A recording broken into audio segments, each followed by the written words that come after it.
168 of the raw deal, otherwise known as the Clinton presidency. I came in here today. I guess this has been up there a while in back, but I haven't noticed it before. Spotted owl helper, macaroni and fleas sauce mix. There we go. Take it.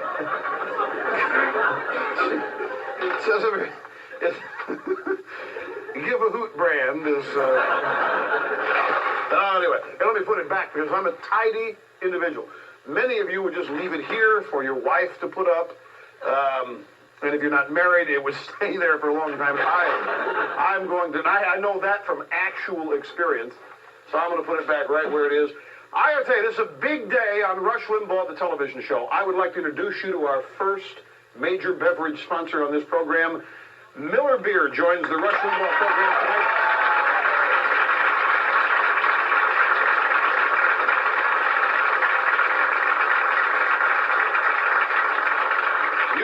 You'll be seeing Miller Genuine Draft and Miller Light Spots, some of the best-made commercials that are on television today. We're ecstatic and thrilled to have Miller as an official sponsor of Rush Limbaugh, the TV show. Let's get right to it, folks. Over the weekend, massive protest. Now, you can tell in our society there are a lot of people with nothing to do. You can tell that there are a lot of people with too much time on their hands. There was a protest in Washington over the weekend, a protest of people, by people, who want more information about UFOs. This is Operation Right to Know. And there's a picture of these people. When I first saw this, I thought it was another gay rights march in D.C., and then I looked closer and found out that it could have been. But it wasn't. Now, I want to explain something to you. A lot of talk shows, especially talk shows who have guests, radio and TV, love to get people on the show that claim to know something about UFOs. The reason is that phones light up and everybody gets the impression that, man, we got viewers, we got listeners we've never had before. This UFO thing, it's really tight because people govern themselves by how many lights in that phone are ringing. And they think if they're all lighted, everybody in town's listening. And by the same token, if nobody's calling, nobody's listening. And that's not true. It's not the way to gauge it. We, on this program, on my radio show, have a strict rule. There are several types of calls that we will never accept. And number one on the list is UFO types. Now, the reason is that they're on every other show.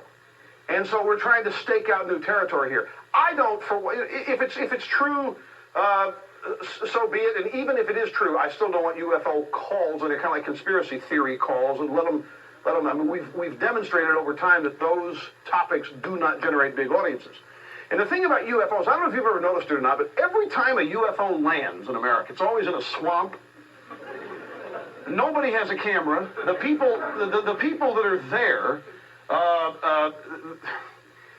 Billy Bob, Sandy Ray, the UFOs never land at MIT or UCLA or any of that kind. It's amazing. It's a phenomenon that I find extremely coincidental. And I wanted to point out to you that we're sensitive to the UFO question here, but what I've just said is about all we'll ever say about it as long as this show's on the air, until somebody actually discovers one. I know many of you people think that you've been in them, and that's why we don't want to hear from you.